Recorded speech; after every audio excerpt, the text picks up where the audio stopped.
Bienvenidos a una nueva clase de lengua del primer curso de enseñanza secundaria obligatoria preparada por don Guillermo Jimeno y por Félix González, en este caso quien les habla.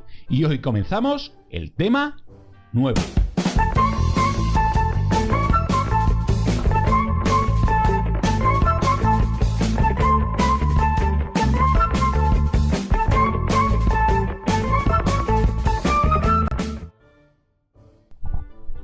Efectivamente, comenzamos un nuevo tema que correspondería en un principio, en la programación estaba adecuada o encajada en el tercer trimestre, pero debido a las circunstancias, pues lo vamos a meter ahora, ¿de acuerdo? Es un avance, recordar, tampoco es mucha importancia y vamos a seguir aprendiendo mucho y de manera lo más sencilla posible. Eso sí, para aprender necesitamos la colaboración tuya y nuestra.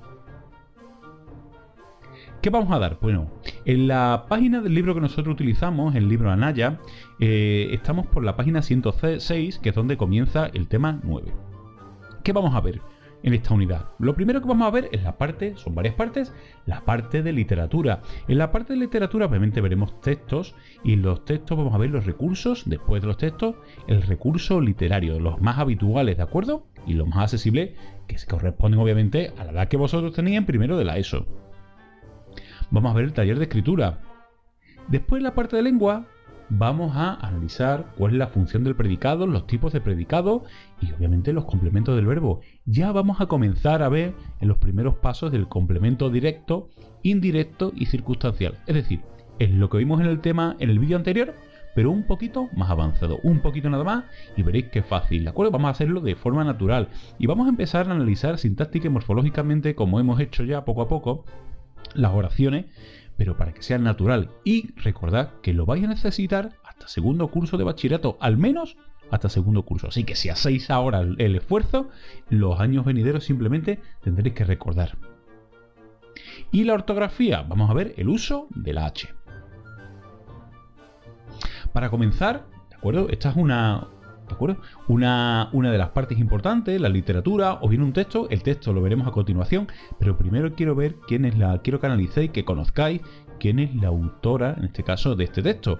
El texto que vamos a ver lo ha hecho Almudena Grandes, una de las partes de, bueno, un trozo de unos párrafos de uno de sus libros, y resulta que Almudena Grandes es una madrileña que nace en 1960, una madrileña que estudió Geografía e Historia, es decir, en la Universidad Complutense de Madrid, en la antigua licenciatura de Geografía e Historia, pero ella parece que no quería estudiar Geografía e Historia, que quería haber estudiado a lo mejor latín o alguna realmente que estuviera más relacionada con lo que a ella le gustaba, con lo que ella quería ser, como ahora mismo es escritora. Pero sin embargo la familia la madre le forzó, porque por lo visto esto sí podía tener más futuro, más futuro en la docencia, ¿de acuerdo? O quizá en un museo o tal, ¿no? ¿De acuerdo? Sabéis que Geografía e Historia, pues una de las salidas que tiene profesional es la educación. La primera novela que escribió, que publicó, sino que publicó, fueron Las edades de Lulú, fue en el año 89, 1989, y ganó, ¿de acuerdo? Por cierto, es un libro que se llevó al cine y que es muy polémico, es un libro y una película polémica, pero ganó el 11º premio de La Sonrisa Vertical, que es uno de los premios pues más importantes de este país. Almudena Grande, además, ¿de acuerdo? Debido a que tiene muchas posibilidades, ofrece una mujer bastante bien preparada, con mucho sentido común, pues trabaja obviamente como columnista, es decir, escribe artículos para un diario, para en este caso el diario El País, y participa en programas de la cadena SER como contertulia, ¿de acuerdo? Como una de esas participantes que dan sus opiniones y su manera de ver la vida. Lleva 13 novelas escritas, 2 libros de relatos, 2 artículos y un libro de literatura infantil y otros, ¿de acuerdo? Tiene más quehaceres, ¿de acuerdo? Por ejemplo, siendo articulista de este caso de diarios, de periódicos. Y en 2020, encima, por si fuese poco, la nombraron doctora honoris causa por la UNED. Es decir, es una de las grandes, uno de los ejemplos de personas que tenemos en nuestro país. Ha escrito numerosos libros, como hemos dicho, y estos son a lo mejor los últimos que ha ido escribiendo con la misma editorial. Y la que encontré abajo, el libro a la izquierda, La madre de Frankenstein, es el último que ha publicado este año 2020, ¿de acuerdo? Con la editorial Tusquets. Y vamos a ver, de acuerdo, de nuestro texto de nuestro libro, es el siguiente.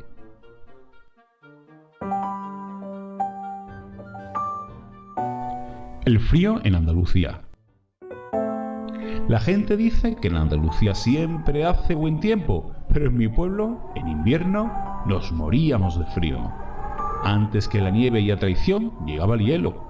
Cuando los días todavía eran largos, cuando el sol del mediodía aún calentaba y bajábamos al río para jugar por las tardes, el aire se afilaba de pronto y se volvía más limpio. Y luego viento, un viento tan cruel y delicado como si estuviera hecho de cristal. Un cristal aéreo y transparente que bajaba silbando de las sierras sin levantar el polvo de las calles. Entonces, en la frontera de cualquier noche de octubre, noviembre con suerte, el viento nos alcanzaba antes de volver a casa y sabíamos que lo bueno se había acabado. Daba igual que en uno de esos viejos carteles de colores que a don Eusebio le gustaba colgar en las paredes de la escuela, pudiéramos leer cada mañana que el invierno empezaba el 21 de diciembre. Eso sería en Madrid. En mi pueblo el invierno empezaba cuando quería el viento. Cuando al viento se le antojaba perseguirnos por las callejas y arañarnos la cara con sus uñas de cristal, como si tuviera alguna vieja cuenta que ajustar con nosotros. Una deuda que no se saldaba hasta la madrugada, porque seguía zumbando sin descanso al otro lado de las puertas, de las ventanas cerradas, para cesar de repente, como empachado de su propia furia, y a esa hora en la que hasta los desvelados duermen ya. Y en esa calma artera sigilosa, a despecho de los libros y de los calendarios, aunque no estuviera escrito ningún cartel, la primera helada caía sobre nosotros. Después, todo era invierno. El hielo cubría el patio con una gasa blancuzca y sucia, como una venda vieja sobre los raquíticos troncos de los árboles que flanqueaban el pozo, y a la luz aún impresa del amanecer, otorgaba una misteriosa relevancia a cada guijarro, perfiles nítidos que se destacaban del suelo encrespado, erizado de frío. También mi nariz, que se despertaba en mi cara como un apéndice helado, casi ajeno, antes que yo mismo. Entonces sacaba la mano para tocarla, como si me extrañara de encontrarla allí, entre mis ojos y mi boca, y el contraste de temperatura me dolía al mismo tiempo en la nariz y la punta de los dedos. Para evitarlo, metía la cabeza entera bajo las sábanas calientes, ablandadas de calor, y me volvía a dormir. Y ese sueño era mejor que el primero, pero como casi todo lo que es mejor en la vida, duraba poco. Almudena Grandes, el lector de Julio Verne.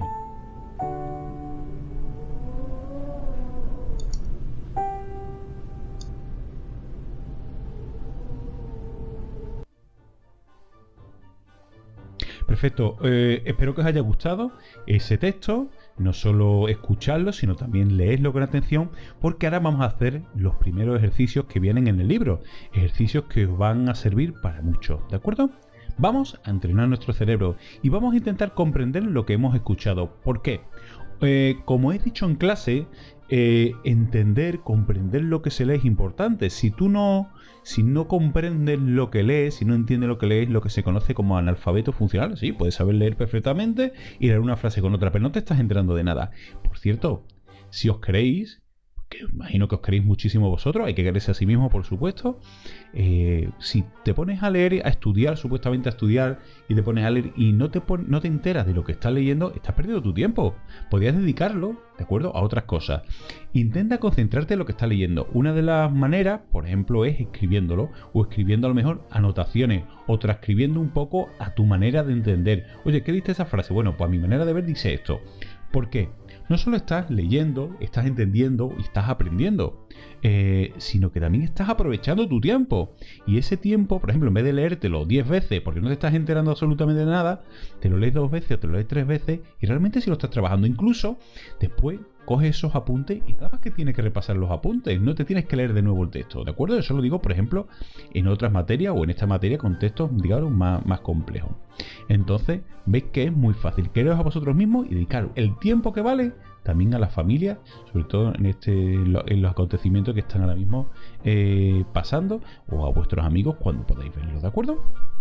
Mirad, vamos a hacer una serie de preguntas del libro, las vamos a dar un tiempo prudencial y vosotros lo vais respondiendo.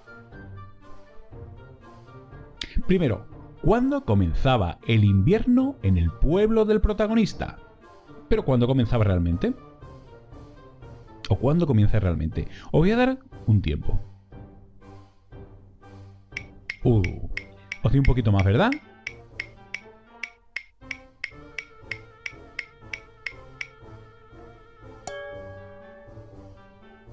Pues el invierno empezaba, y lo dice literalmente, es decir, tal como lo escribe, cualquier noche de octubre, noviembre con suerte, ¿de acuerdo? Entonces te está diciendo la fecha en la que comienza aquí en Andalucía el invierno. Recordad que, por ejemplo, aquí el invierno, bueno, tiene la fecha de los solsticios y los equinoccios, eso lo habéis dado seguramente en sociales, pero aquí en Andalucía es un poco peculiar porque el clima mediterráneo nuestro es diferente. Tenemos un verano, veréis que bastante extenso, bastante largo.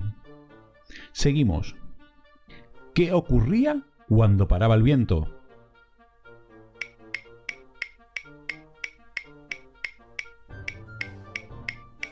Un poco más de tiempo, ¿verdad?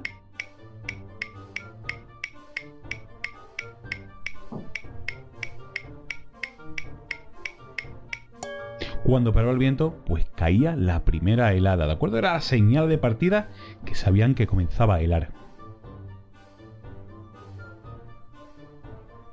¿Qué parte del cuerpo del protagonista quedaba más mostrada al frío durante la noche? ¿Qué hizo entonces?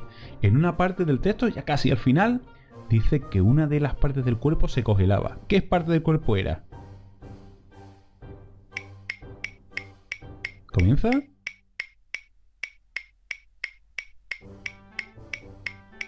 Un poco más, ¿verdad?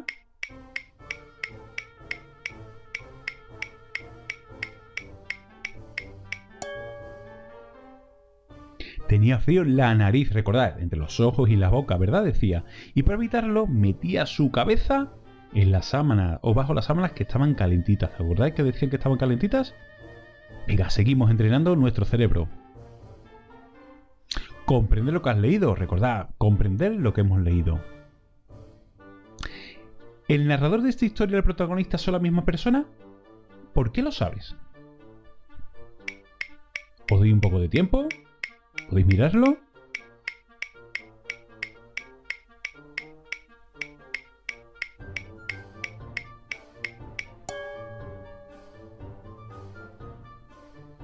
Venga, vamos a responder. Porque el narrador y el protagonista lo narra, en este caso, en primera persona.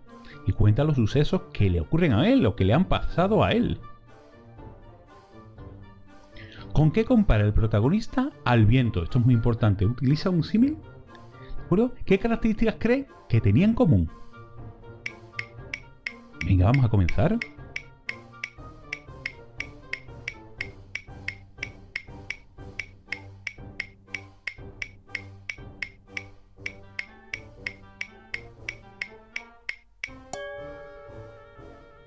Pues compara el viento simplemente, que dice cristal aéreo, con un cristal transparente que va silbando a la tierra, que tiene en común que los dos pueden estar fríos y dar la impresión de que cortan la cara o la piel que nos tocan. Además son casi invisibles, sí, porque cuando habéis tenido a lo mejor ayuda a la montaña o ha sido invierno y ha venido una ráfaga de aire frío, parece que corta, ¿verdad? Y esa sensación, de acuerdo, es la que él, o el autor en este caso, la ha tomado en el libro.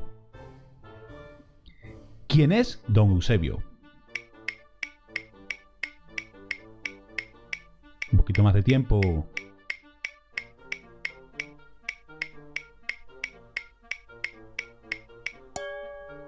Pues Eusebio es el maestro que decía que tenía el póster, ¿no?, en la escuela y que venía el día 21 cuando realmente comenzaba el invierno, no entonces. Y que bueno, que a lo mejor en Madrid que podía comenzar el día 21, pero que aquí comenzaba antes. Vamos a seguir, ejercicio 7. Y en el último ejercicio, voy avisando, os doy un encargo, ¿de acuerdo? Pero este lo hacemos aquí. Explica el significado, este es complicado, ¿eh? Explica el significado del fragmento. En esa calma artera, ¿de acuerdo? Artera, porque no es esdrújula, artera y sigilosa, a despecho de los libros y del calendario. ¿Qué significa ese fragmento? Venga, comenzamos.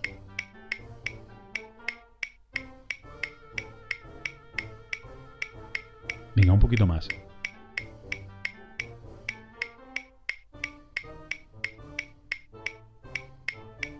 Recordad el tiempo que dio es prudencial, simplemente si ustedes tenéis que buscarlo, podéis pararle el vídeo, buscarlo y seguir, pero es importante que hagáis este ejercicio, ¿de acuerdo? Venga, pues vamos a dar la respuesta. La calma artera y sigilosa es el momento de pararse el viento, que lo sitúa hacia la madrugada, y hay un momento de espera. Ha cesado algo y no ha llegado lo siguiente. La calma es artera por falsa o astuta. Podéis buscarlo de artera en el diccionario, por favor. Y es sigilosa porque actúa en secreto, a despecho de los libros y del calendario, en contra de lo previsible, porque el calendario indica que es la estación del otoño, octubre y noviembre, recordad, y los libros indican que en esa fecha de Andalucía hace calor, pero la realidad es diferente. Recordad que si habéis dado geografía, y si no lo voy a dar en tercero, porque voy a dar geografía en tercero de la ESO, vais a ver que el clima mediterráneo, el clima que tenemos en España, tenemos un verano muy largo, es bastante extenso. Recordad que ya cuando es ya la Semana Santa, ya incluso los días que está haciendo ahora realmente no hace frío, son días bastante primaverales. Cuando llega ya la Semana Santa ya te pones el traje y vas a intentar a ver la cofradía y ya hace calor. Recordad que ya estamos en mayo, tenemos también junio, julio, agosto, septiembre y comienza octubre, y cuando comienza octubre, que estamos en el colegio, sigue haciendo algo de calor. Realmente tenemos un verano extenso que, por cierto, es positivo económicamente, ¿de acuerdo? Pues realmente es lo que dice, en este caso, la respuesta, y lo que dice el texto, la respuesta a la pregunta 7.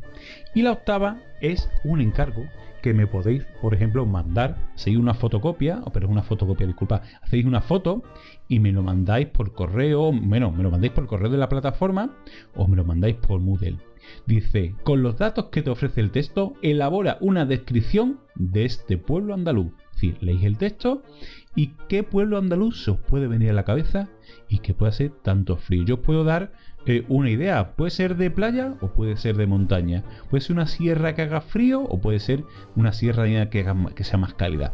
Un poco por ahí va, y de hecho la palabra sierra se dice en el texto. Por ahí van los tiros. No hace falta que sea un texto bastante extenso, pero sí que esté trabajado, y mandármelo, pues exactamente, lo copiáis por ejemplo en una hoja, le hacéis una foto con el móvil y me lo mandáis, ¿de acuerdo? Un saludo a todos y muchas gracias.